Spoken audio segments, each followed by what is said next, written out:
Okay, good Yom Tov Chevra, here we go. This is mamish of the biggest nights of the entire year. And many guys told me, they said, I didn't even know that there was anything happening tonight. I just thought it was like the last day of Sukkot. So what's so big? What's really happening now? We're inviting right now David HaMelech into the Sukkah. David HaMelech and the other Ushpizin, the other honored guests to come into the Sukkah right now. Ushpizin Kadishin. And it's really the day of David HaMelech. It's the day of the Rabbah. It's the day of the weeping willows. Today's the day we're going to take the weeping willows. We're going to hit them on the ground 5 times. What's going on with that? What's that all about? It's a big, big day. It's a big day. Hoshana Rabbah. It's not just Hoshana save us. It's Hoshana Rabbah. Hashem, save us. Save us. And what are we doing? We're staying up all night right now, eating yoylas. Very delicious. Baruch Hashem. What are we doing? What's really going on tonight that we're like Meshuganas? Staying up learning Torah. Some guys said it's like another Shavuos. Staying up, learning. We know there's something happening right now. And the question is, what's really happening? How do we tap into it? What's going on? We know Chazal say that the 4 species correspond to different parts of the body. That the lulav is the back, is the spine. The esrog is the heart. The hadassim, the myrtle is the eyes. And the aravis is the lips. And today is the day called the day of the aravis, the day of the lips. So what's happening today that we're all focusing on our lips? We're focusing on the aravis, the day of the aravis.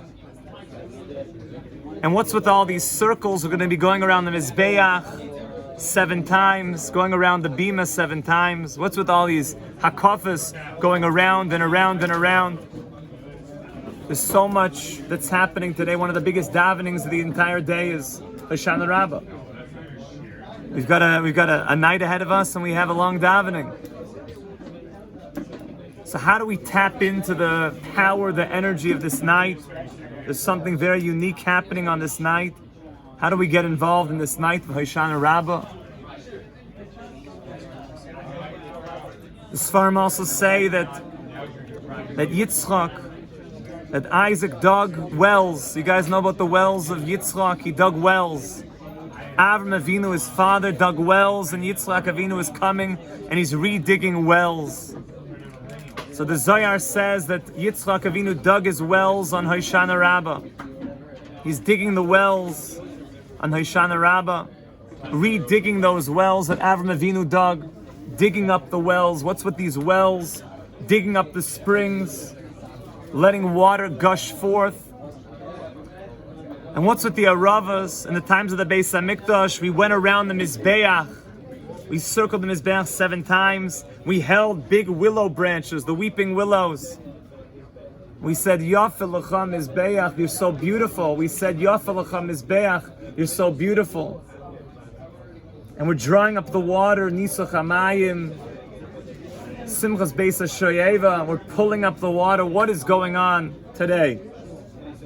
And why are we all hanging out still in the sukkah, staying up all night? And what does this have to do with David HaMelech? And one more question the Sfarim point out is that the 7 hakafis, the 7 times going around the Mizbeach that we're going to do in the morning by Shachris corresponds to the 7 times that that Klal Yisrael went around Jericho, Yericho. And what happened? We went around Yericho 7 times. Big shofar and all the walls dissolved into the ground. So what's it all about? What's going on? Mamish, what's going on right now? Movie. What are we all doing here? Hope you guys have a little bit of espresso in your system. This is really something that takes about 7 hours to go through. We'll try to do it in about 7 minutes or so.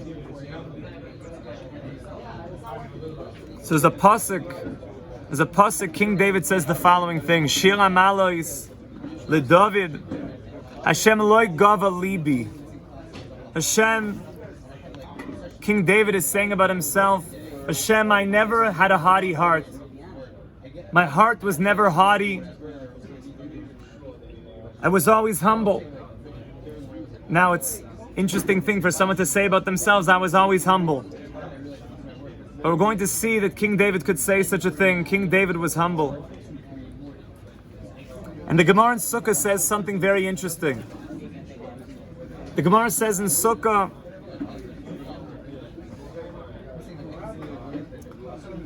that King David was digging something called the Shisen. King David was digging a very deep hole.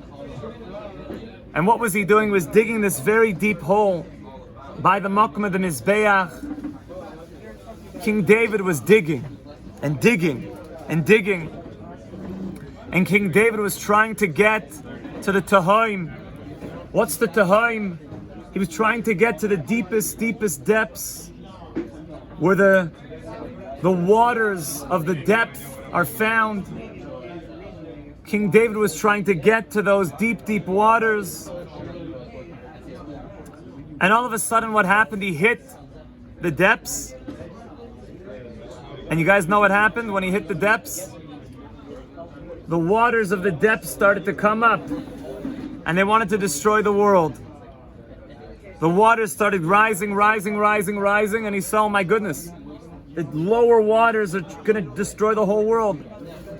Now you guys know that we have this concept called upper waters and lower waters.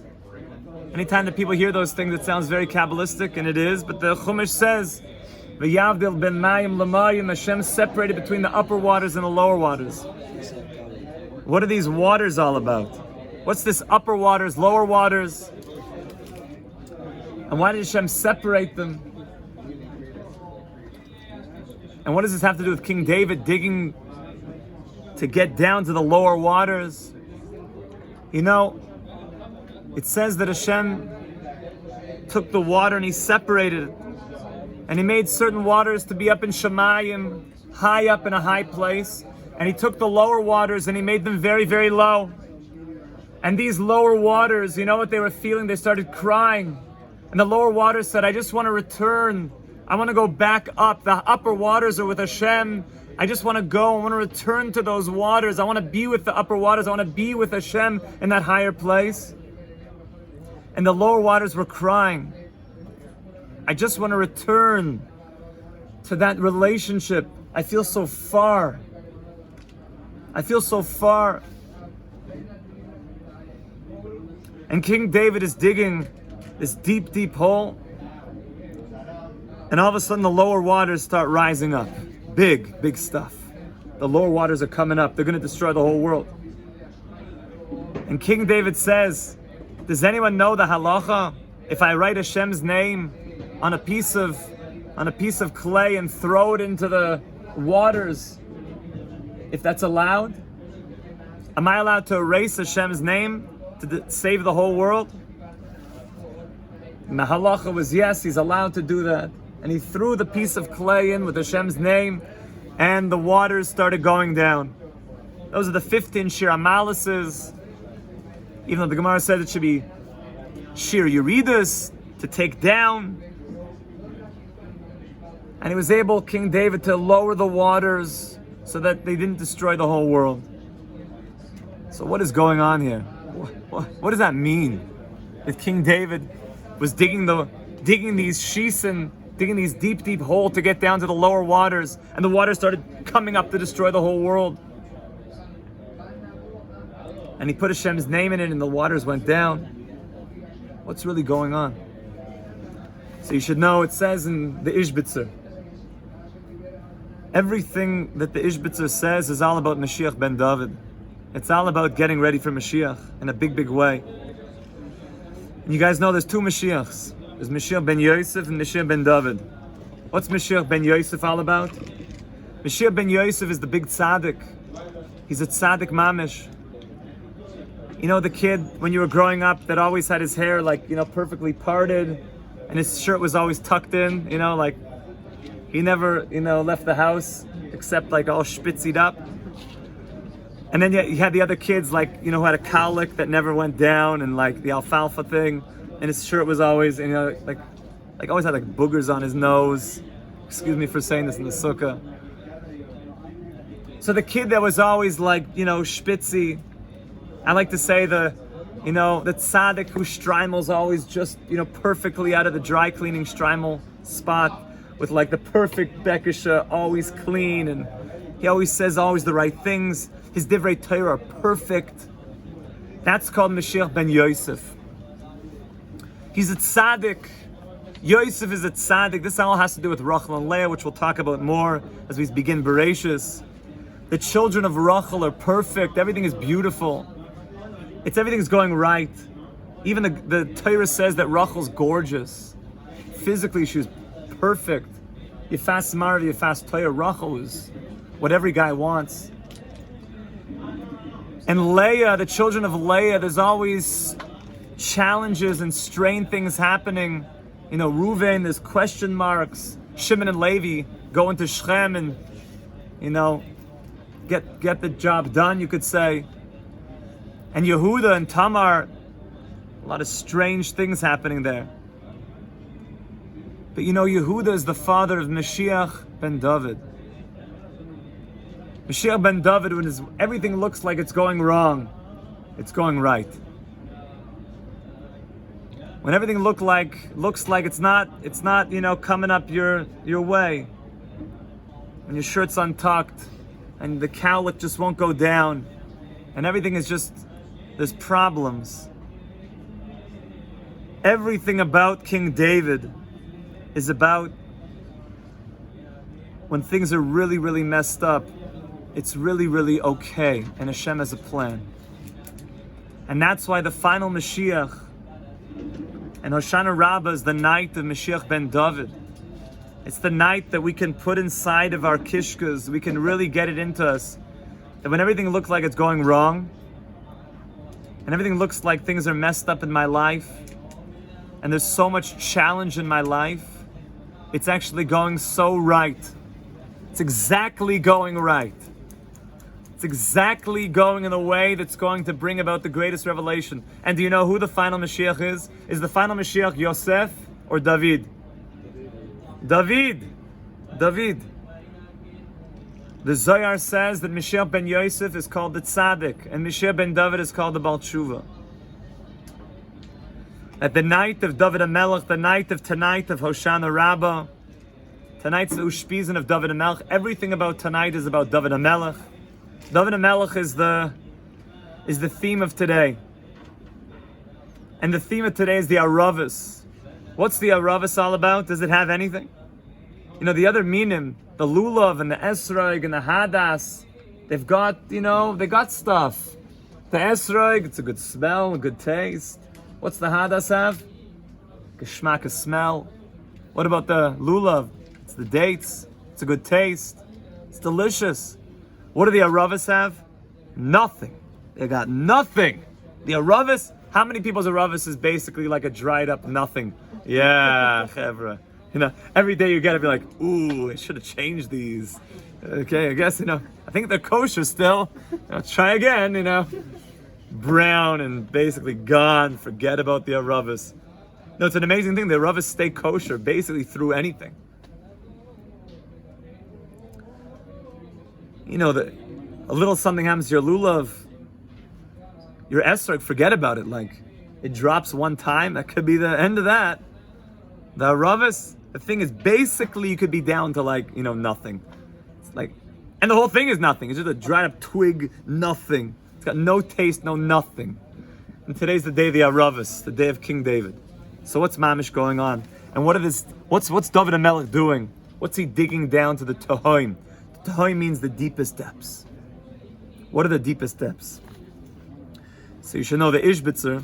Everything about Ishbitz. When I pulled this out tonight, my wife's like, Ishbitz, right? I was like, yeah, Ishbitz. Because my Rebbe would say this over every Hoshana Rabbah. You have to learn Ishbitz. Because every word of Ishbitz is Mashiach ben David. It's all about Mashiach Mamish. Every word here. So the Rebbe says, what does it mean? What's the inyan of Tehoim? What are the depths? What does that mean, the Tehoim? What's King David trying to get down to the Tehoim? The inyan of the Tehoim is that Hashem put the greatest light, the biggest secrets, the greatest light of creation, and He hid that light in the farthest places. Hashem took the biggest light of creation and He put that light, the greatest light of relationship, of intimacy, of communication, of depth, of connection, of warmth, of compassion, of excitement, of meaning, of purpose, of feeling lit up. And He took that light and He hid it in the farthest places, in the most distant places. He took that light. Like it says in Sefer Yetzirah, Night Seif Betchilasim. And Hashem took that light and He covered it over. A lot. It's the Oragonas, the secret light. And He hid it over. He hid that light in a very, very far place with many, many coverings. You know, everybody knows when you buy something for somebody from the dollar store, you know, they give you like a little plastic bag. You might have to pay 10 agurat for it. It's, you know, cheap stuff has cheap packaging. But when you go to, you know, Hatzorfim to buy, you know, some candlesticks, they take those candlesticks, they put it like in a little thin wrapping, and they put it in another thicker wrapping, and they put it into like a thicker box, and they put it into like a fancy looking box that has satin on the inside. Then they put that box into like another bag. They take that bag and they put it into like a, you know, a leave the store bag. And if you try and tell them like, no, just put it like in my, you know, my backpack. It's like, no. Part of the gift is it needs to be wrapped and wrapped and wrapped and wrapped. That's one of the reasons why the more chashuv somebody is, the more layers they wear. It's a known thing. You don't see the Rosh Shiva, you know, like rolling around in a t-shirt. And you get these Rebbes, and they wear, you know, undershirt, and then a tzitzis, and then another shirt, and then another shirt, and then like a bekisha, and then like you've seen the over bekishas, and then the over the bekisha jacket bekishas. And you could have like this 17-year-old Rebbe, son of the Rebbe, who's getting married, and he's like, you know, nothing more than 110 pounds, and he looks like, you know, a linebacker, you know, for the Falcons or something. And the guy's mamish. Because the more precious something is, the more wrapping it needs. The more protection it needs. It needs to be covered over. That's one of the secrets of tznius, is that a girl realizes that when she covers herself, she's really saying that I'm a very, very special gift. I'm a very, very special gift. I'm something very, very beyond what you could imagine. There's something very, much more precious than meets the eye. Something very, very special here. Therefore, it needs wrapping. It needs to be covered over. So Hashem took this light, the light of creation, the most precious light, and He hid it. A lot of coverings. That's called the Tehoim, the deepest waters. Hashem took that light and He put it all the way down to the farthest places.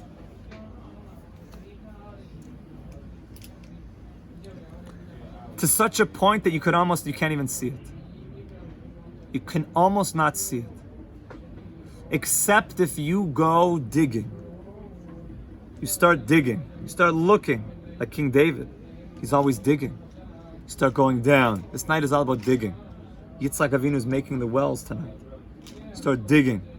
You start digging, mamish. Going down. That's why people who never heard of this day is like, yeah, Hoshana, Rabbah, like what are you guys all doing tonight?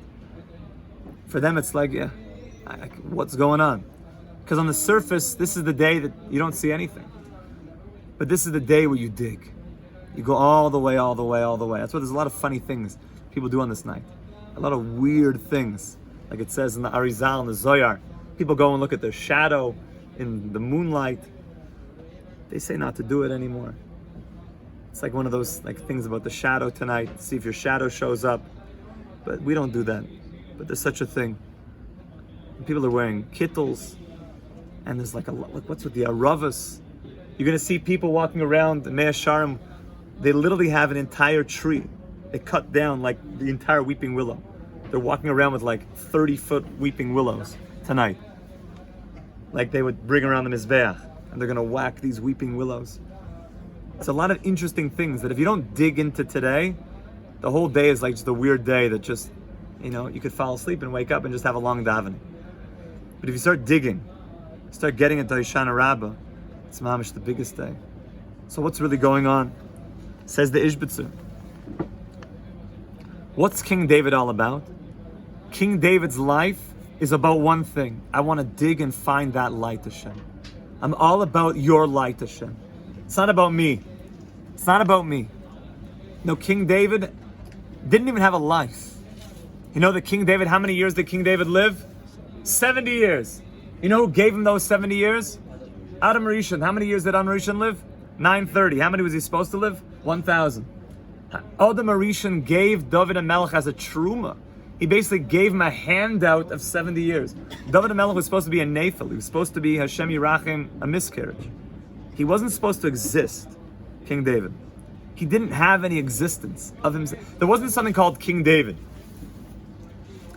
All King David was Hashem. It's all about you. You know what king?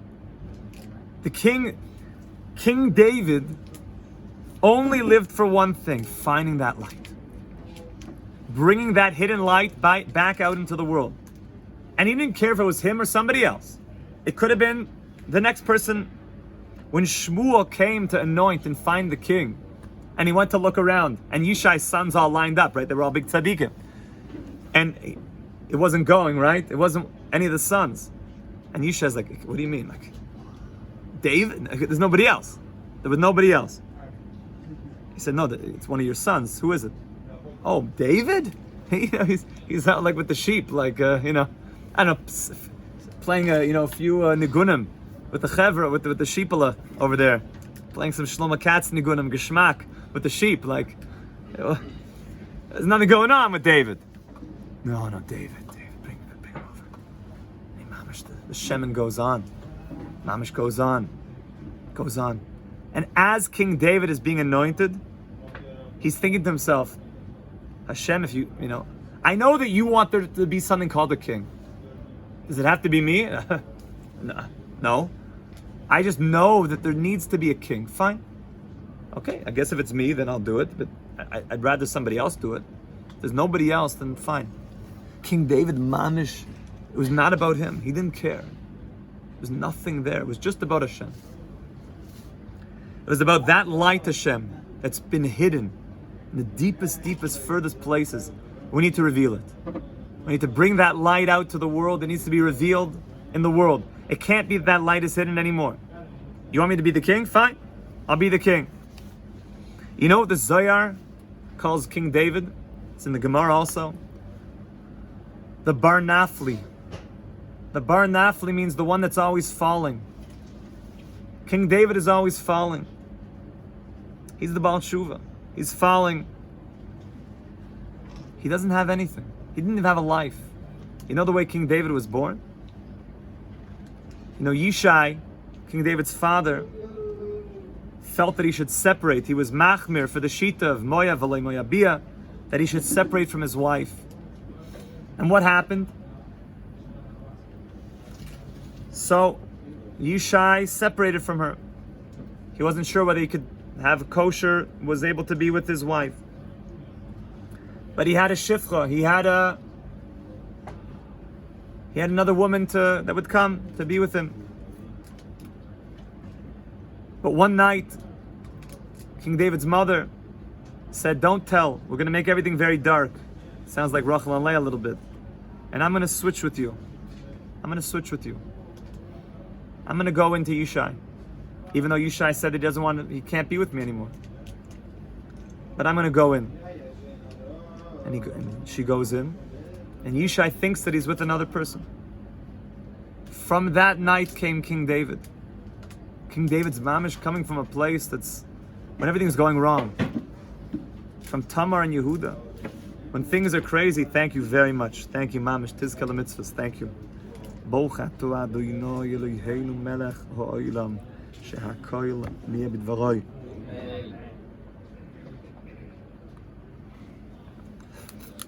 When everything is going wrong, King David steps up. King David emerges. King David didn't exist. So he's called the Bar Nafli. The Bar Nafli. The Bar Nafli means he's always falling. He's always down. But it also means that he puts himself into a place that it's not about me. The Bar Nafli means that he's in a place where it's not about the King David show. It's just about Hashem. It's about bringing Hashem into the world. That's the purpose of all of creation. Is we need to bring Hashem into this world. We need it more than anything else. So King David says, if you want me to pull off this job, I'll do it. I'll do that. If that's what it's all about. Hashem, it's about you. El Hashem Yisborach. V'retzoyna ha'poshet b'roiv chasdoi bachar boi. Hashem, you're choosing me to be the king. Mikar of Kol Yisrael. V'kachayim yivchar retzoyna Yisborach. If you want it to be me or to be me, somebody else. I'm ready to be your king, Hashem. If that's what you need a king, I'm ready to be your king. And therefore he had no gaiva. King David didn't exist. It was just about Hashem. That's why it says that the king of Israel is a vessel. It's a vessel. He doesn't have anything himself. Malchus means a vessel that everything can just go into. King David didn't exist. But we all relate to King David. We all read his Tehillim. We all feel this connection to him. Because there's nobody there. He is a place where we all can be. That's what Malchus means. The place that gathers all of us together. That's King David. You know that even the word David, the letters, a dal, dalid, above dalid, right? What's dal? What is it? Dal, a poor man. Poor means he has nothing. Not only is he poor, dal, vav, he's also and dal. He's more dal. He's poor and he's more poor. Even if he gets the kingship, vidal. I'm the king of Israel. You know, you could flex pretty stark being the king of Israel. You know what I'm saying? That's a big flex. He'd probably even have more than Obama on Twitter, right? That'd be a big flex. The king of Israel. That's big. That's big stuff. Nothing. Doesn't matter. Hashem, it's about you. There's no flexing. It's all about you, Hashem. It's only about you. It's only about you. And that's the Aravas. What's the Aravas? There's nothing there. What's there? There's nothing there. It's about you, Hashem. It's about bringing your Malchus into the world. That's all I care about. And here the Rebbe says something very crazy. This is the Aravas. Ein boy tam, there's no tam, there's no reach, there's nothing there. Says the Rebbe.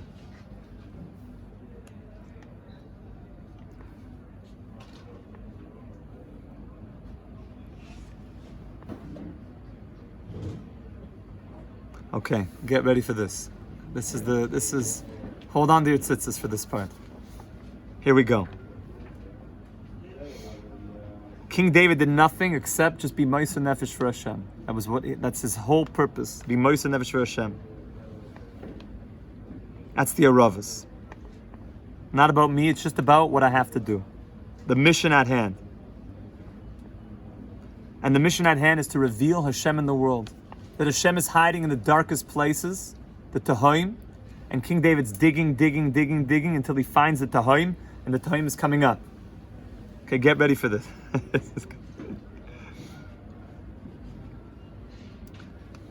And when we take the Aravas, we're going to see when we hit the Aravas 5 times, it's going to be the climax of davening tomorrow. You're going to take your Aravas, Ben Leifer's got a good stash. Get involved, boys. Get the Aravas. You're going to bind them together and you're going to whack 5 times. What are we about to do? Says the Rebbe. It says in Zohar. But there's 3 voices that go out into the world that never get lost, ever. But they don't really get answered. They're like circling around the world. There's two other voices that are also never get lost. Those are called the voice of Torah and the voice of Tefillah. It's the source. Everyone's always heard, your tefillahs, they never go to waste. They're always stored in like some, chamber up there in heaven. That idea is it's very encouraging when you feel like davening's not going anywhere. Like, Hashem, I need my wife already. It's been like 10 years. Don't worry, it's all being stored somewhere. Thank you for the encouragement. So, the source is a Zohar. And it's true, it is being stored. Don't worry about it. Everything goes somewhere. Mamish.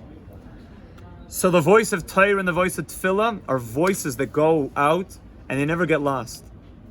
There's three other voices that when they go out, they never get lost. And they're screaming around the universe. And there's only a couple times they get answered. What are those voices? Says the Zohar. Talas kalan inen deloyes avidu lealmin. There's three voices that go out, that screech out, that never get lost. What are those voices? Ve'inen talas kol chay b'shaita de'io al kalbita. The voice of the woman who's screaming while she's giving birth.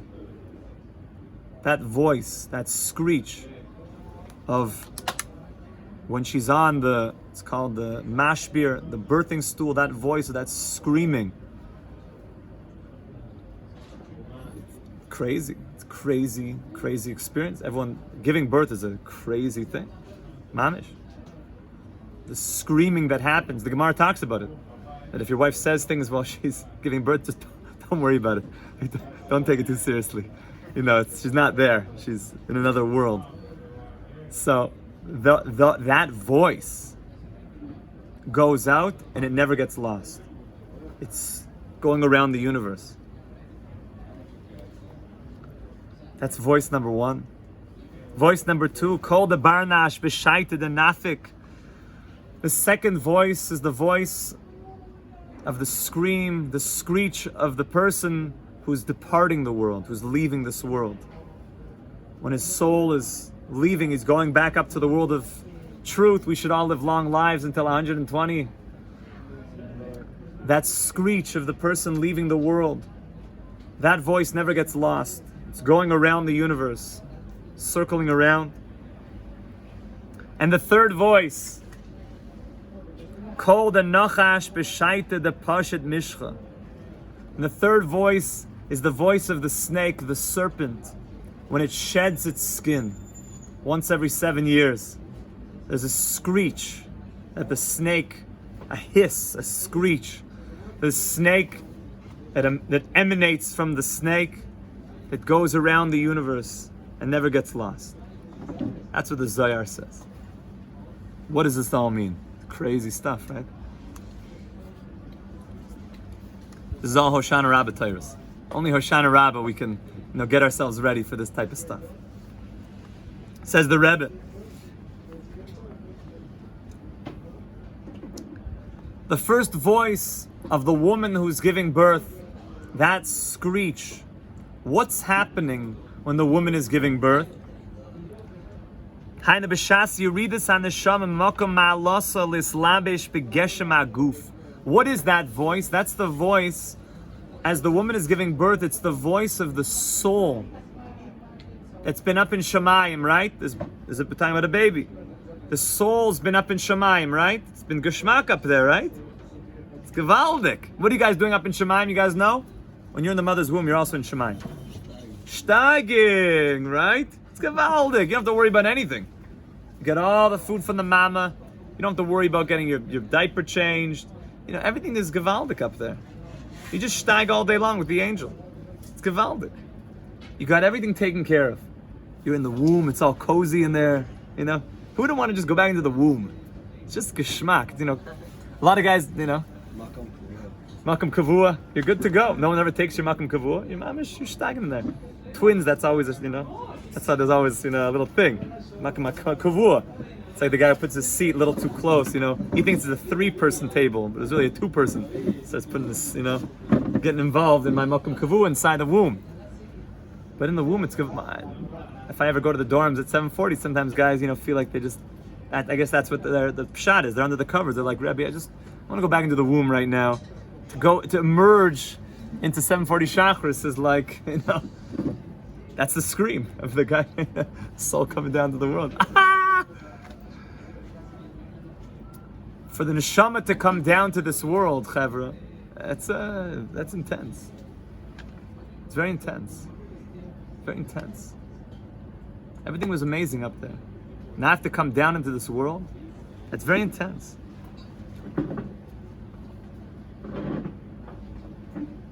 I have to come down. There's a tzaka gedoy. There's a great scream. Hashem, why do you make me come down to this world? It was so geschmack up there. Look around. The soul knows it. It comes down to this world. It says, Hashem, why do you do this to me? Look how dark it is around here. It's crazy stuff here. It's a world of Safek, Gematria Amalek. It's a world, the Zohar says, this world is called Olam HaSheker. This is a world of lies, my friends. Just watch CNN. I don't have to tell you, the president already told you. It's fake news, chevra. It's a world of lies. Everywhere you look. To get it straight is very challenging. To hear emes, to get the straight story. This world is deceives you. The billboards, everything is deceiving. Mamish, everything. It's crazy. What do you mean? It's not what it looks like on the box? I remember growing up as a kid, like Pop-Tarts, you know. You know, they look so good on the box.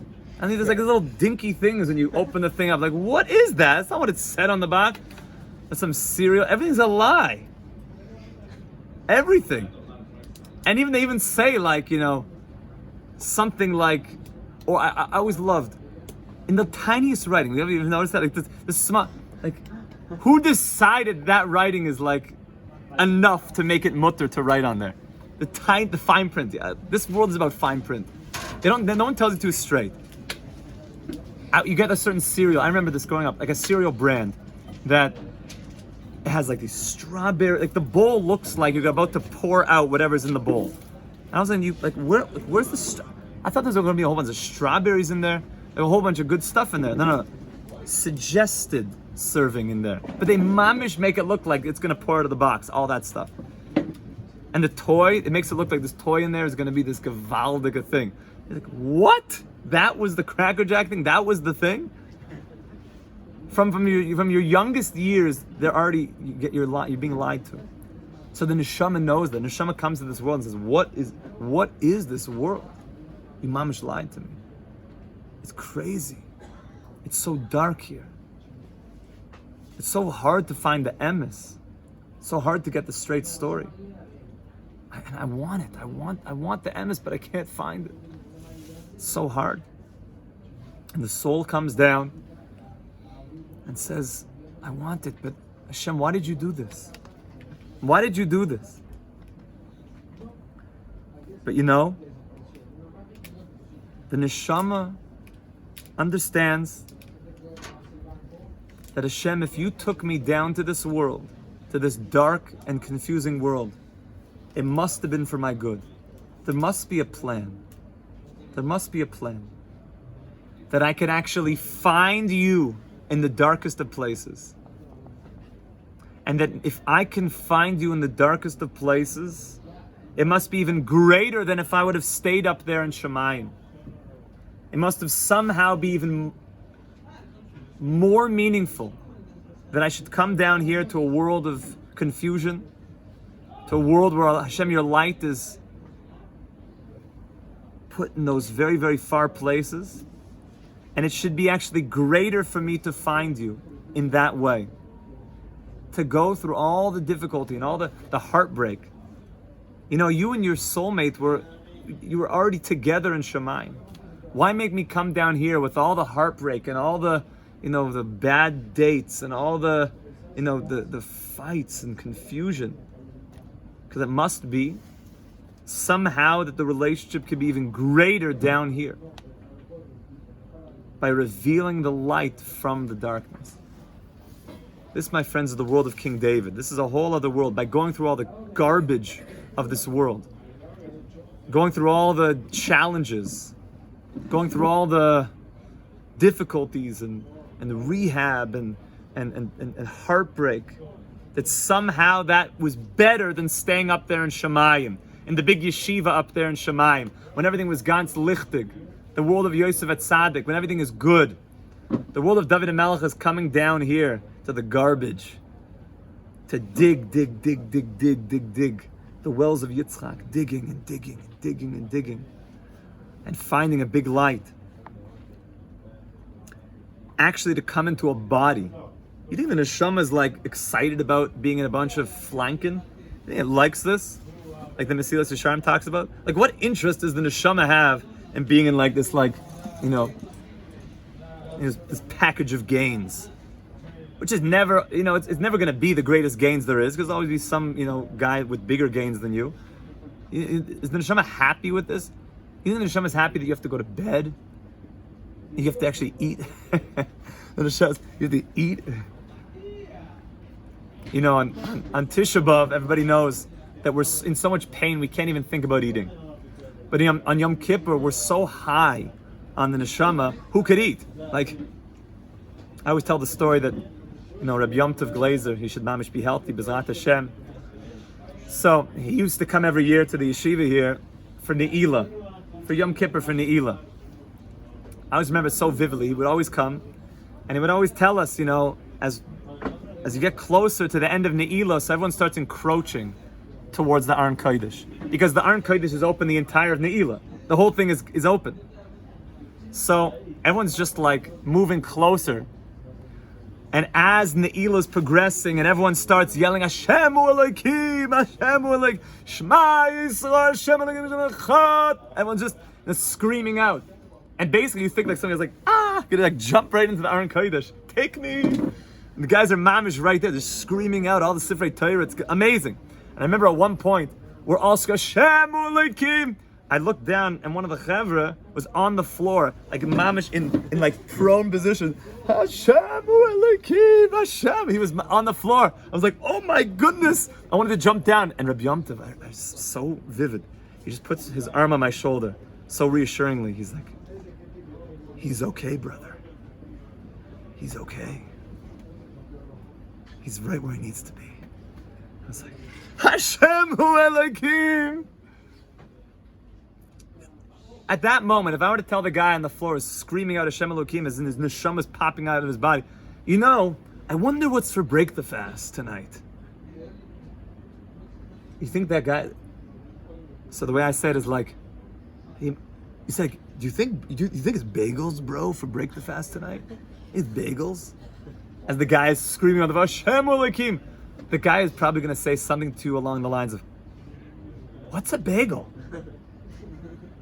And you're like, yeah, Hashem Elokim, what's a bagel? And Yom Kippur, you could even think about eating? You think the neshama thinks about eating? But the secret is, in some crazy way, your neshama can come into this world and even find Hashem in the eating. Can even find Hashem in this body. But only through King David. Only the secret of David and Melech will be able to teach you how to come into this world and find a greater relationship with Hashem. Yom Kippur is not about King David. Yom Kippur is about leaving this world. Yom Kippur is, wow. King David is about coming down into this world. And getting into this world, into this body. So what does it all mean? Beis Shammai and Beis Hillel had a discussion, had a machlokes.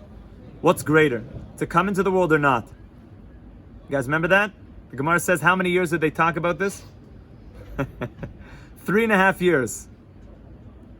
There was a machlokes. People like having an answer after like 3.5 seconds from the Rebbe. Like what's the teretz? Maybe think about it for a couple years.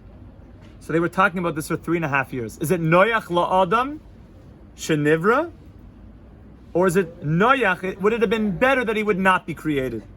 Now it's interesting, does it say better? The word is noyach. It's more comfortable that he should not have been created. That's what they came out. It's actually more comfortable that he should have. But now that he's created, he's got to do his thing. But it would have been more comfortable. So the Ishbitzer Rebbe says, and all the tzaddikim say the same thing. It doesn't say it's better. It just says more comfortable. It's actually better that you're here. Much better. Because you could find Hashem and a deep relationship in dark places that you could have never had whether you stayed in Yom Kippur. And Yom Kippur doesn't go on forever. Yom Kippur goes into Sukkot, and Sukkot goes into Hoshana Rabbah. So what's it all about? Why does it say?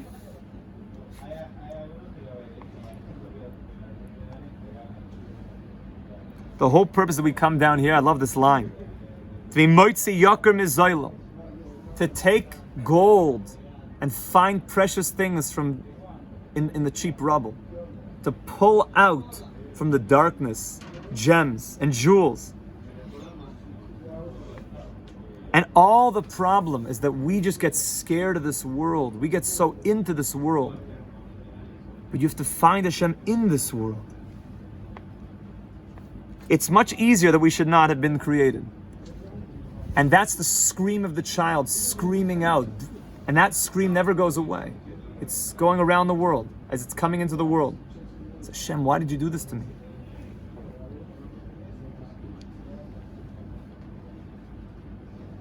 It's going from one end of the world to the other. But you should know, this voice gets answered. You know when this voice gets answered? The voice is answered when we blow the shofar in Rosh Hashanah. That's the voice of the child coming into the world. That shofar, that cry of blowing my very life back to you, Hashem, is that I know the secret, that I'm in this world to pull out something very, very big. That's when we answer, one time a year. We answer that voice that's going from one end of the world to the other, of that neshama coming down into this world, is answered by the shofar. That's voice number one. What's voice number two? Voice number two, that's going from one, screeching from one end of the world to the other, is the voice of the neshama that's going back, leaving this world. Now, the neshama who's been spent, so either he's made good decisions and understood that he's in this world to be moitzi yoker mezoilel, to find Hashem in the hidden places, or he got, like they say, lost in the sauce, got caught up in this world, getting fancy Lamborghinis and the like. I think Kanye just got a new one. Fancy stuff. Kanye's good. He's a good guy. Fancy stuff. Can't get lost in it though, you understand? And the neshama is going back up to Shemayim. It's very painful because there's a feeling of leaving. The Gemara says that when a Rasha, a wicked person, leaves the world, what's it like? Trying to take a thorn out of sheepskin. It's a crazy imagery. You know, sheepskin is very knotted and gnarled. So a thorn that gets in there to rip it out. Why? Because a person who spent his whole life just investing in this world, what happened? He thought that this is his life. He got so invested in this world. He's like, yeah, these are me, yeah, bro. Yeah. This is my car, my trophy wife, this is me. My covet, my honor, the whole thing, right? That's me, right? He thought my look, my thing, my shoes, my this. He thought there's no problem having nice clothing and a nice car. And it says that you should have a beautiful wife also. That's great. But what are you? What are you? The neshama. But the person who became so wrapped up in his image in this world, when the soul is trying to leave the world, it starts holding onto the body like, no, don't, It's hard because it's like, oh my goodness, this is me though. Why are you? And Hashem's like, it's not.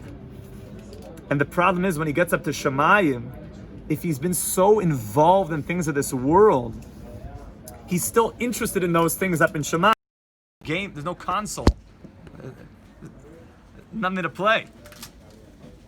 It's like, but that's what I love. It's like, I know, but up here, we just don't do that. That's not what's going on up here. So the neshama of a person who got so bought into this world, when he's leaving, there's a feeling of being ripped apart. And but the tzaddik, you know what it says? When the tzaddik leave this world, it's like taking a piece of hair out of milk. Whoop. You know, the tzaddik, he's not bought into this world. He lives in it, but he's not like, you know, searching like, you know, men's shoes on Amazon for, you know, hours on end. He's, you know, he gets a pair of shoes and goes weiter. So for him, the soul, it's very clean. Just whoop. It says for a tzaddik, the transition from this world to the next is like walking through a door. Just, he's already in that consciousness of what it's all about. He's not lost in the sauce of this world. But the person, the neshama that's going up, that's why it says, I'll tell you a crazy thing, the Gemara says that when a person passes away, it's a good sign if he's smiling. Yeah. And he should be facing the people.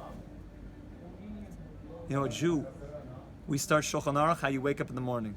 The Shulchan Aruch gives you how a Jew wakes up, how a Jew washes his hands, how a Jew lives 120 years, and how a Jew dies. It's crazy. We should all live until 120 years. It's an amazing thing. We mamish have a Shulchan Aruch on how to die. It's beyond. Hashem guides us, and a person who lives a life with Hashem, that Hashem is real. Hoshana Rabbah is a night, if you really, this is the time with digging. You start tapping into what's really going on. How a person transitions out. It's just like walking across the room. Remember, this world is just a cruise door, my friends. Don't take this world too seriously. This is the world that's going to get us the whole way. But this is not the end of the end of the show. It's not the last stop on the train line. Is that how they say it? It's not the last rodeo. Yeah? Not first, last, whatever it is, the expression. There's a long journey ahead, my friends. Like we always say to the guys, we're getting ready for very long-term relationships. You know, people talk about, you know, I want to build a long-term relationship. Yeah, how's eternity? That's a pretty good long-term relationship. We're getting ready for big stuff, my friends. Mashiach-tika things. So always to be thinking about that when the neshama's getting ready to move and transition on. So if they do it properly, it's very fluid because they invested in eternal things, Torah and mitzvahs. But there's a scream if they don't get it. That scream goes all the way around the world. When does that scream get answered? When the Kohen Gadol goes on Yom Kippur and says Hashem's name. That's the answer. Because what does that mean? The Kohen Gadol says the Shem HaMefarish. Es Hashem. It means that I recognize that where I'm going. I'm at peace. It's okay. Yud-Kei Vav-Kei means Haya Hoy V'Viyeh. Hashem, you're beyond time and space. Remember, time and space, Chaver, is a creation. You guys know that, right? It's just created. Hashem is, you ever thought about that? Let's just take a moment, close your eyes, and think. Hashem, you always existed. Process that for a moment. You always existed.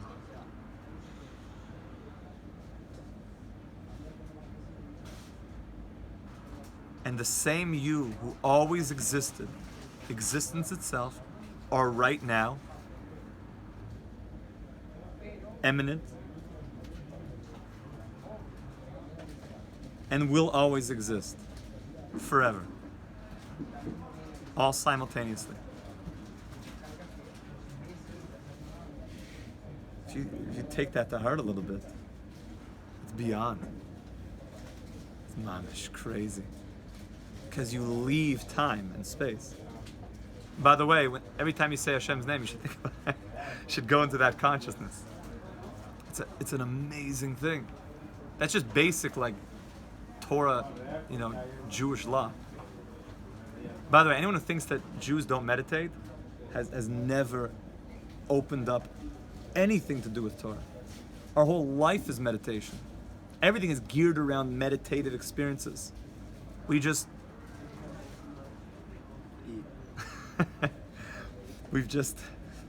had a rough gullus. The last 2,000 years has been rough.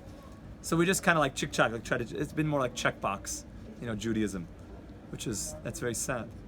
So we're trying to create a renaissance of returning to what it really is. So when the Kohen Gadol says the name, that voice of the fear, of that scream of leaving the world is answered. I know where I'm going now. But what's the last voice, my friends? What's the last voice? The Nachash, the snake. The snake shedding its skin. The snake is very sly, right? The snake is called a Chacham. He's very tricky, right? The snake is convincing Adam and Eve, get involved, become like God. The snake basically took them from being totally godly beings and made them finite. They totally got lost in this world. You know what the snake says? This world has no light. This world is a world where just what you see is what you get. That's it. This whole world is just Hollywood, billboards, Manhattan, corned beef sandwiches, with the toothpick in there, with the little thing on the top, the color thing. It always tastes better when there's a the toothpick in there with the little colory thing, the flag on there. It's good, right? It's so much better. It's like authentic, with a pickle. That's, just you live from corned beef sandwich to corned beef sandwich. I was telling my wife yesterday, if I lived in the city, I'd probably live on corned beef sandwiches. They're so good. They're Gaval, come on. They got good delis there. It's the Emes, right? They got good kosher delis there. Was there one time with one of the chevra. That was delicious. I'll tell you. It's in the city, somewhere in the city. I don't know. One of the guys, we went together. It was so good. I was like, I could live I told my wife, because we had in the sukkah yesterday, like corned beef sandwiches. I said, I could probably live off this every day. Where do you go? I don't know where it was, but it was somewhere good. And I think there's a lot of them. That's my feeling. For the guys from the city, they know it. Yeah. Where do I go when I go to the city? Everyone wants to know, okay, what's the hot? Okay, where are we going? That's a great way to wake people up if they're falling asleep at 3 o'clock in the morning on Hoshana Rabbah. It's like corned beef sandwiches. What'd you say? Yeah. Someone said something about corned beef sandwich in the city. Give me the details. Give me the spell. Talk after. Yeah, we'll get involved. So a person could actually think that this world is a bunch of corned beef sandwiches and a bunch of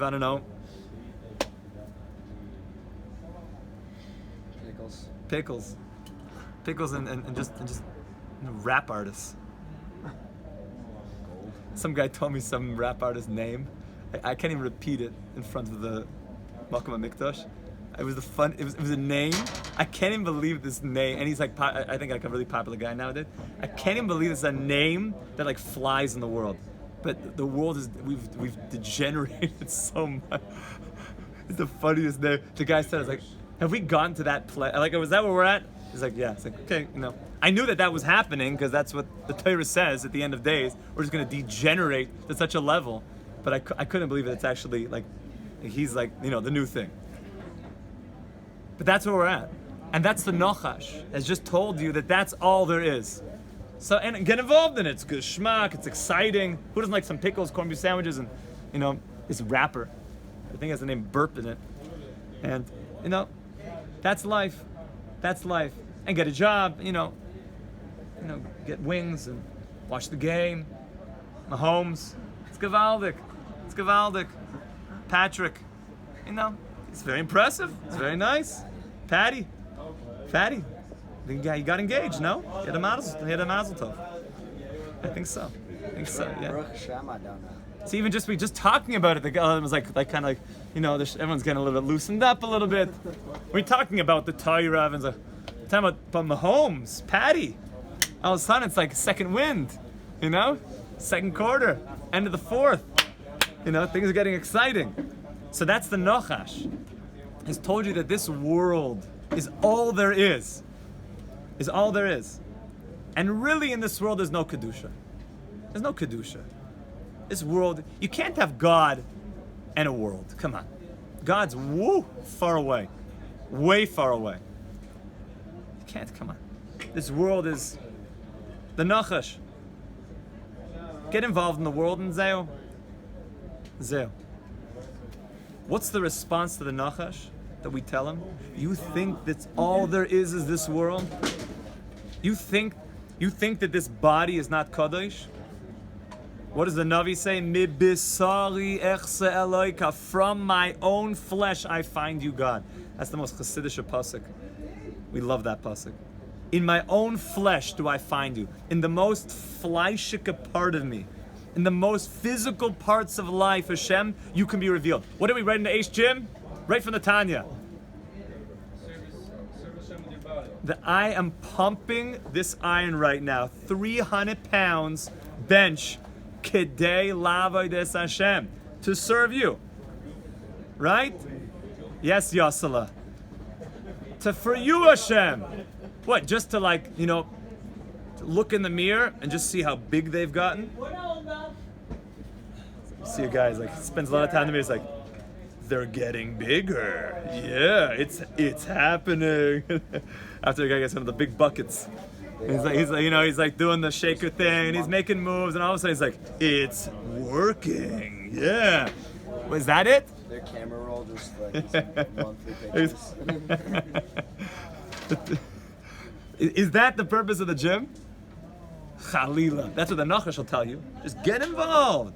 We know you go to the gym for Hashem. Even in my biceps, Hashem, you're involved. It's all for you, Hashem. It's all for you. So that's the response to the Nachash. And you know the craziest thing? This is Mamish. We're going to pull it all together. B'siyat D'Shema. There's so much more. We could Mamish go the whole night, but I'll have Rahmanas on you guys. Is the response to the Nachash, when does that voice get answered? When is that voice answered? We know the Nachash is Gematria Mashiach. That voice of the screech of the skin peeling off. The peeling off of the skin means that the snake's skin is surrounding the world. The snake is also called a makif. It surrounds us. The snake's skin shedding means the world has become engulfed in serpentine. We become basically encloaked in, you know, we didn't used to look like this, guys. You guys know that? We looked a little bit more like this, like see-through. It's kind of, you know, psychedelic a little bit. We looked way more translucent. We all came into like snake costumes. The emes. That's when we ate from the Eitz Hadas. That's what this body's all about. Right? It says kotnus or. We used to have clothing of light. Now we have clothing of or with an ayin. The transition of an aleph to an ayin. So now we're in the place of kotnus or ba'ayin. We have clothing of flesh, of leather. So what do we answer when the Nachash says all you have is just leather, all you have is concealment? When do we answer the Nachash? When does that voice, that scream get answered? It's going to be answered in about 4.5 hours when we bang the Hoshanas 5 times. When we bang the Hoshanas, we're taking something that's dead. The Hoshanas have nothing. They're literally just the lowest life force of plant matter. Doesn't have any taste, nothing. The most physical, non-vibrant existence. The weeping willow. They're all just dead. And we're gonna smack it 5 times. 5 is for Menatzpach, to wake up the 5 Gevuras.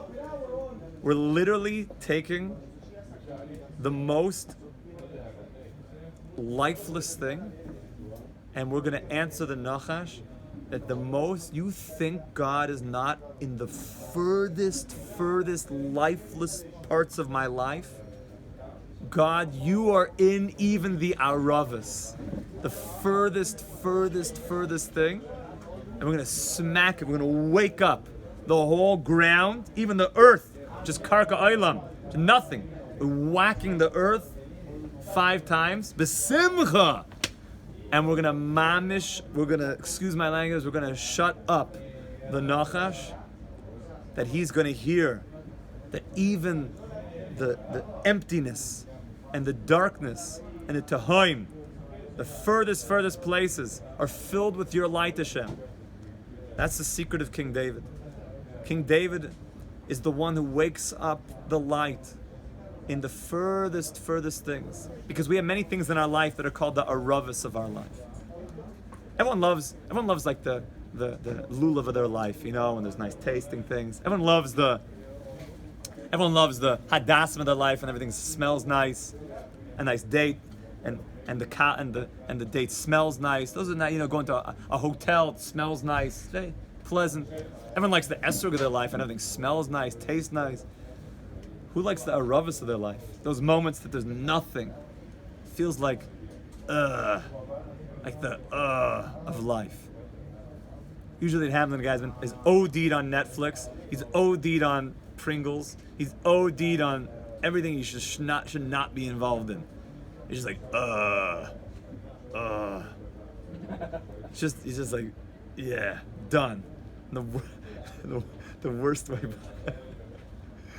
And at that point, the guy is just like out, down and out. You know, just put like the white flag, I'm just out. You know, forget chakras, forget, you know, forget anything for the next week or so. That's the aravas of your life. And King David comes to you and he shakes you and he whacks you and he says, you don't think God is here right now? That's Hoshana Rabbah. Yeah. 5 times is the 5 gevuras of Menatzpach. 5 is more detailed. 5 is, there's 5 basic gevuras. There's 5 letters that are the N letter, right?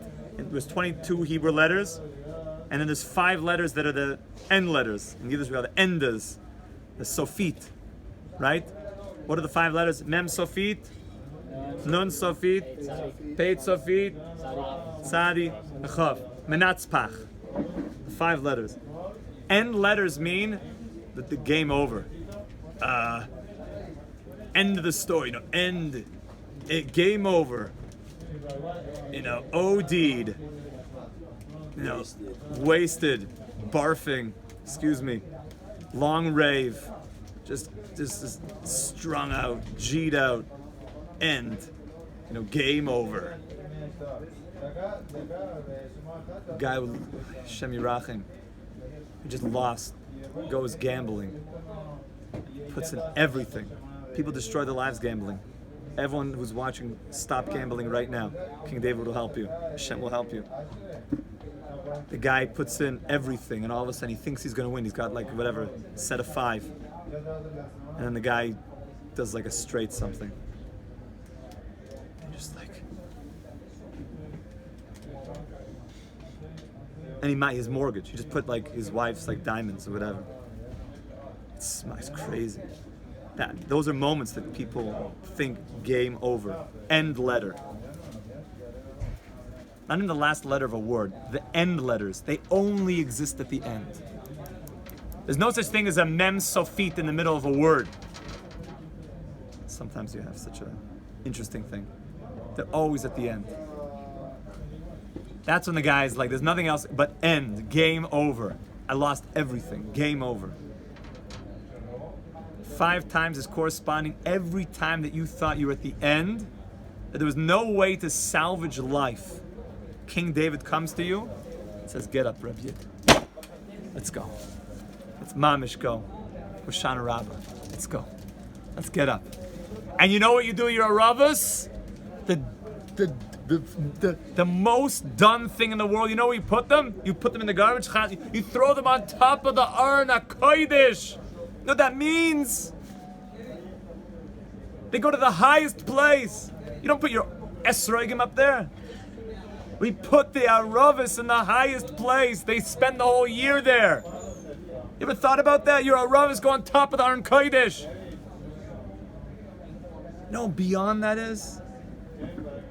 At the lowest, most deadly, finished, game over things in my life, the Aravis, Ein Boi Tam, Ein Boi Reach, there's nothing there.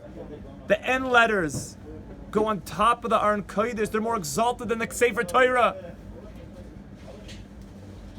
They're more exalted than the Sefer Torahs.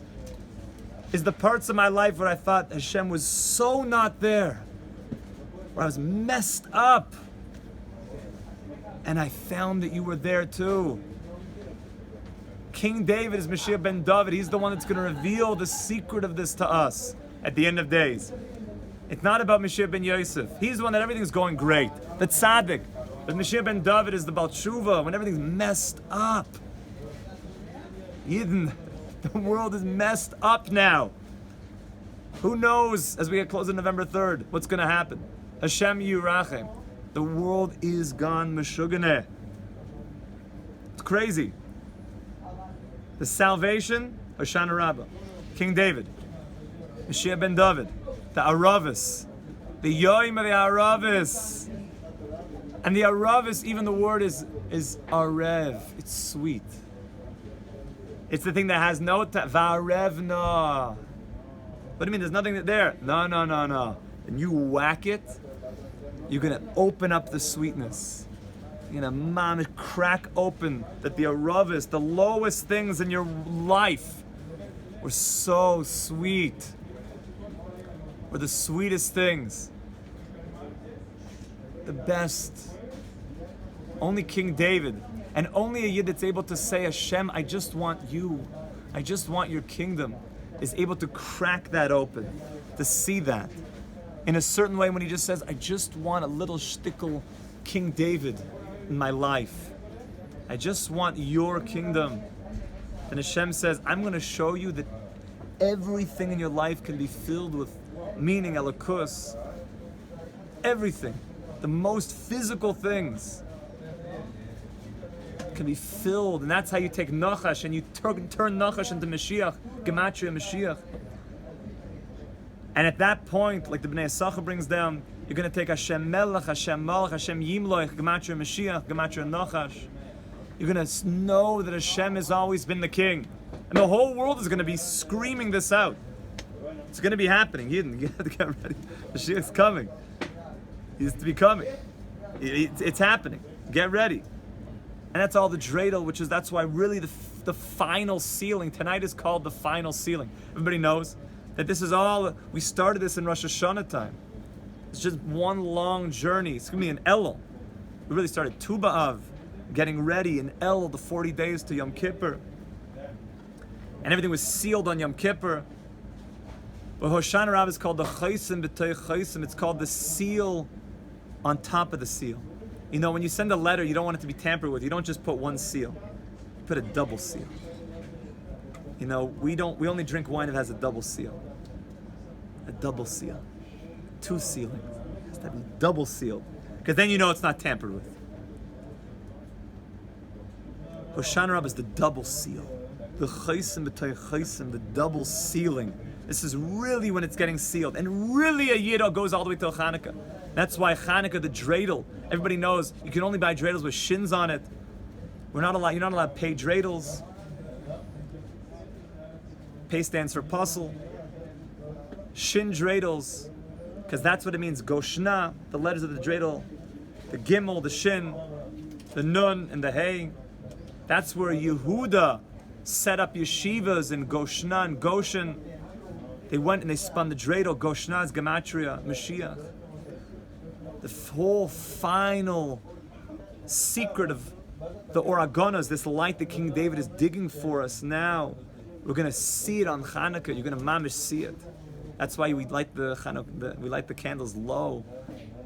The light never goes so low. Low to the ground always means chitzonius, means the forces of evil. That's why when you're by the ground, you got all the bugs, you know. So you get the snakes and scorpions on the ground. That's why you're supposed to sleep. By the way, the halach is you're supposed to sleep on a bed that's a little bit raised. It's better. It's better. The ground is a place of chitzonius. Except maybe in the sukkah because it's cold, cool like kedusha. But when it comes to Chanukah, you light the candles below 10 tefachim. You show that the light is going to be revealed even in the darkest of places. But now you're open. Now you're digging it. Hoshana Rabbah, you're digging. That's how we started. King David's digging. You're digging now these wells. You're digging, and the wells are going to come up. You're going to really see it fully on Chanukah. So you're already davening now, and we're not just davening stam. You have to daven for your grandchildren tonight, that they should see this light. Daven for your great-grandchildren, that they should have Torah, not just a Torah going through the motions, but a Torah of David HaMelech, a Torah of depth, a Torah that even the crazy things that are going to happen in all of our lives are going to be filled with Elokus. Tonight's all about davening. King David says, Ani tefillah, he is davening. He has nothing but tefillah. King David is tefillah. He is davening.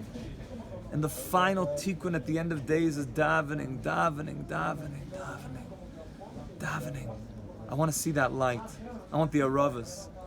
And the davening we're going to do today is whacking the aravas and waking up in the furthest of places, the most dead places in my life is filled with light. I'm going to throw them on top of the Aron Kodesh. That's like the happiest time of the year for me. The moment of just, I feel like in the background there's like a little bit, I'm still, weeding out some of my Goyish, influences, like chariots of fire. Di-di-da-da-da-da-da. Di-di-da-da-da-da. Di-di-da-da-da. Yeah! On top of the arm. Yeah! Di-di-da-da-da. It's something very epic, like slow motion, mamish. The aravas on top of there. We made it! We made it! We made it, Rabbi Yisrael. And this is just the preparation for Shmini Atzeres, Yidden, the Zivug HaSholem, the final Zivug, where we mamish become one with Hashem. This is preparing the Malchus for that Zivug. Yidden, we should be Zoicha. That's why you need to have aravas that are red. That's the Dam. We should be Zoicha mamish to the Yom of the Aravas, to David Malchum Mashiach, to the Shpizin of David HaMelech, to be Mavatal ourselves, to Hashem's Malchus. That it's about you, Hashem. It's about mamish, building this Malchus. It's about emes. It's about Hashem returning to Tzion. It's about Hashem Melech, Hashem Malach, Hashem Yimloich. It's about davening for our great-grandchildren. It's about the Mayim. Ushavtem Mayim b'sosayin, mimayne ha'yeshua. It's about the Mizbeach, Yofelach HaMizbeach, we should be Zoich HaChevra, this Hoshana Rabbah, to sweeten all the judgment, the Chaysim b'tay Chaysim, to be dancing with David HaMelech. David HaMelech is going to get out of the ground, Yidden. You're going to see him, you're going to meet him. Panim al Panim, you're going to meet David HaMelech. You know that, right? He's the king. There's going to be Tchias HaMeisim. The Aravis is the secret of Tchias HaMeisim. Because what is Tchias HaMeisim? What does the world say? When a person is dead, he's gone. He's gone. 6 feet under. Game over. End letter. Nothing else to talk about. It's intense. But what do we know? The Aravas Mamish come to life. That Yidden and anyone who's worthy, Chassidu Umas Ha'olam, the non-Jews also, if they were good and they made good choices in this world, will get up out of the ground. It's going to start right there in Har HaZeisim. They're going to get up out of the ground, and they're going to be alive. There's going to be flesh put onto their bones. The dry bones are going to get up, and they're going to become filled with wet, juicy flesh again. And the soul is going to be blown into them, and they're going to be animated. And we know that this is not the end of the story, Yidden. David HaMelech shows us that there's life. There's life, that Hashem has a big plan. That the kingdom of Hashem is going to go on forever. That's also why we wear kittles, showing that it's like a day of death. But death is just part of the whole cycle of coming back to life, of going to that next level of consciousness. That's why on the day of a person's wedding, he wears the kittel. The old person dies. He goes to the next realm, into a new existence.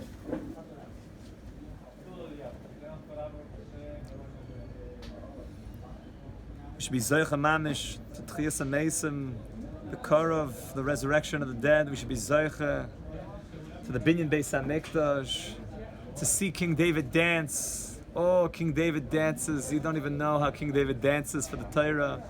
All King David wants is Toivli Torah's Picha Ma'al V'Zav Chesed. You think King David is interested in riches and Lamborghinis and fancy mansions, and, castles and fancy places in the French Riviera? You think that's what he cares about? That's what he's into?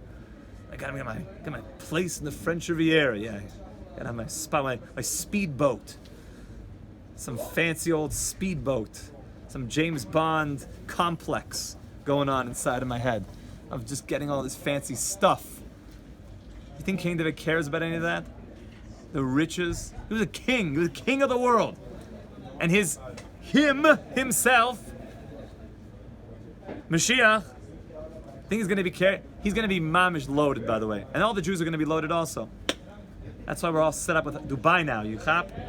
You're going to funnel all the stuff this direction. Don't worry about it. It's all getting set up. You think Mashiach's interested in that? It's fitting. The Gemara says, Man Malchei Rabbanan. Who are the kings of the world? The tzaddikim. They're going to have fancy plane. The Belzer Rebbe lives in a mamish mansion. It's fitting for the tzaddikim to live in mansions. It's fitting, because these are the real kings. You think they're into their mansion? You think they walk around the mansion like, yeah, some nice, marble. It's nice, Let me just look at my gold. Let me just look at these diamonds. Like Tony Montana. Like that mamish shagets. It's like these guys, they're just sitting their money with guns. Yeah, I just feel like the man. I think Mashiach, what is that? That's the Nachash, mamish. Tony Montana is the Nachash, incarnate. A guy just dealing cocaine and just living in a Colombian, wherever he lives. Cuba, I don't know, wherever he lived, and just living it up. Just, what is that? What is that? That's sick. That's sick. Not in the way the guys use it. That's sick, bro. Not that. That's just sick. You have a disease called the Nachash. He's put his venom inside of you. That's sick. Mashiach is going to have everything. But it's not going to be. It's just fitting. It's befitting. Because Hashem is also in the palace. It's befitting. The Beis Hamikdash is the most beautiful place in the whole world. You could ask a question: why does the Beis Hamikdash have to be this beautiful place? Shouldn't the Beis Hamikdash be I don't know, a low key caravan? No. Hashem is beautiful. Yafa lacham is be'ah. You're so beautiful. It's beautiful. It's beautiful. To be a Yid is beautiful. You have to bring back beauty to the Torah. It's beautiful to be a Yid. It's beautiful to have Torah. It's beautiful. It's nice. It's fine to have nice cars and nice homes. But is that it? Is that it? Oh, King David is going to show you. You missed it, Rabbi Yid. You missed it. We're going to have all that. Don't worry about it. It's about the panemius. It's about waking up the voice. That voice that's talking inside of you. Let me just leave you with a story. A very short one. There was a Rebbe, the Sokolover Rebbe. When the Rebbe came to Sokolov, so he wanted to meet real Jews. And there was a Yid there. His name was Moishela. Moishela. It was called Moishela the water carrier. Called Moishela Shoy of Mayim. Moishela would draw water. That was what he did. Moishela was a big old guy. He was very strong, and he would draw water. You have to be strong. Water's very heavy. And Moishela, he didn't have much money. You don't get paid that much to carry water. And, when the Rebbe came to town to become the Rebbe in Sokolov, so he went to the base, Knesset. Moishela was up early. He had to go get the water before it got too hot. So he'd open up the shul. And he'd sit in the back. He didn't really know much. He would say Tehillim. He was sitting in the back, saying Tehillim. And the Sokolover came in, and the big tzaddikim are always looking to see a real Yid. They just want to see a Yid, an emistic Yid. They're not into like fancy stuff. They want to meet a real Jew. And the Sokolover saw Moshe in the back and said, this is a real Yid. He knew it. This is a real Yid. And he went over, and Moshe barely looked up from his Tehillim. Moshe, he said, who are you? He said, Moshe. You have a last name? They call me, Moshe, the water carrier. And then he didn't, really pay much attention. Moshe Mamish was davening for so long. He had 7 kids. But sadly, he didn't really have money to feed them. And for years and years, his family was very hungry. His family was Mamish hungry. Hungry.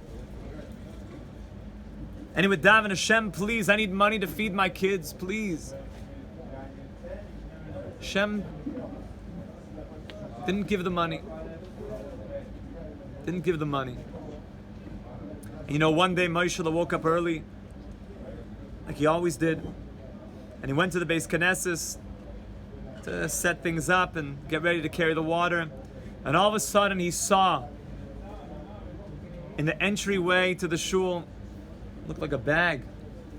And he looked in the bag, he saw there's a mamish, 1,000 rubles in the bag. Do you know what 1,000 rubles is? It's a mamish. He could live the rest of his life, feed his family. Mamish was jumping. He ran to the Aron Kodesh. He said, Hashem, I'm so sorry that I was so angry at you. Please forgive me. We're doing tshuva. It's unbelievable, Hashem. I knew you were going to answer. I knew it. Hashem, I knew you would answer me. I'm sorry that I was, I doubted you. And he said, Hashem, I don't want to tell anybody. I'm going to keep this our secret for a few days. Just maybe it's better. I'm not even going to tell my wife. I'm going to go home. I'm going to hide it under my pillow, under the mattress. I'm not going to tell anybody. And Moshe went home, and Mamish was so happy, but he made it. A couple days later, 3 days later, he was Mamish making a big party. Moshe lived in the woods.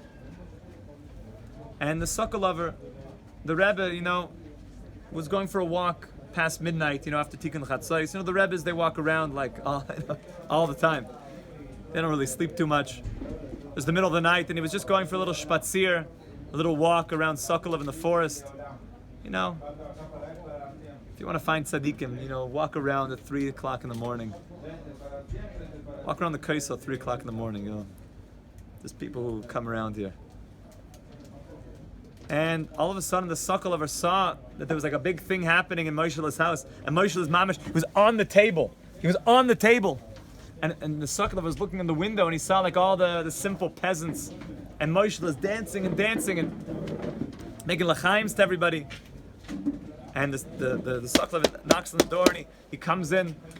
He says, Rebbe, come in. So good to have you. I said, Moshe, what's going on here? It's gewaldig. I said, Rebbe, I have to tell you. A few days ago, Mamish, he answered my prayers. I found 1,000 rubles. But everybody knows that yesterday, Chanala was an almana. Shem Yirachem. Chanala lost her husband, and the whole community got together to raise money for her. She was a widow. To raise money for her that she could live a life. She had 11 children to feed, and the whole community got money together to feed Chanala, and they put together 1,000 rubles. And they came into shul, and they said that Chanala's money went missing. They can't find it. And when I heard this, I was so angry at Hashem. I remember I never told anybody that I found it. And when everyone left shul, I ran to the Aron Kodesh. I said, Hashem, why do you do this to me? I'm mamish daven to you. You gave me Chanela's money. I'm not giving it back. I'm not giving it back. I'm not giving it back. I'm not giving it back. Hashem, I found it. It's mine. I'm not giving it back. I'm not giving it back. And I went home that night, and I went to bed. I wasn't sleeping. I fell asleep, and I was I was disturbed in my sleep, and I heard a voice. And the voice said, Moshe, give it back. Moshe, give back the money right now. Moshe, go right now and give back the money. Now. Mamish knew that I heard Hashem speaking. And I got up, and I was like freaked out. I ran to Chanela's house. I knocked on her door at 3 in the morning. Chanela, I have your money. And she was so happy. Say, Rebbe, you know, I'm making a big party right now because when I heard Hashem's voice, it said, Moshe, give back the money. That voice was way better than any money that I could ever have. I heard Hashem. I'm making a big party right now because I know. I mamish heard you, Hashem. So you know what's going to happen when Mashiach comes? You're going to have a lot of money, don't worry. But you're going to hear Hashem. You're going to mamish hear Hashem. And even now in this world, you can get glimpses. You can get a glimpse. And it doesn't sound like Morgan Freeman in your ear. If it does, then talk to me privately. You can hear Hashem. He comes to you on nights like Hoshana Rabbah, late, you know, when you're like thinking, do I like pass out or just maybe like just give a little push. Maybe go down to the Kaisel and just daven Hashem. Just let me hear you. Wake me up like the Aravas. I've been a little Aravastic, but I want the Havarevna of the Aravas. I want to sweeten all those things in my life that I felt that you weren't there. I want to hear you. That's David HaMelech. That's Mamish David HaMelech. So David HaMelech is our Mashiach. He's going to come and Mamish wake up the whole world. He's going to wake us up. So get ready, Rabbi Isai. Tonight is the night. We should be Zoicha Mamish to the Binyan Beis HaMikdash. We should be Zoicha to the Chavotas, to waking up and having the Nachash himself come and say, Hoidel Hashem Ki Tov. The Nachash himself is going to come to Hallel this morning. Mamish, he's going to hold the Aravas. He's going to smack himself on the floor. He's going to say, Mamish. He's going to turn himself from the Nachash into Mashiach. He's going to show you that I was really Tov Me'oid the whole time. I was just here to help you figure the whole thing out. That really I was also sweet, but you didn't see it at first. And we should rise up the depth inside of us, inside of our neshamas, and we should be zoich to this mamish tonight, to the binyan beis hamikdash b'mhera v'yameinu amen ve'amen. A good kfitul. Eshakoyach. Le'melech Yisrael David. Hey melech Yisrael David. Hey melech Yisrael melech Yisrael. Hey chai v'kan. Ay ay ay siman siman. La la la, Mazel.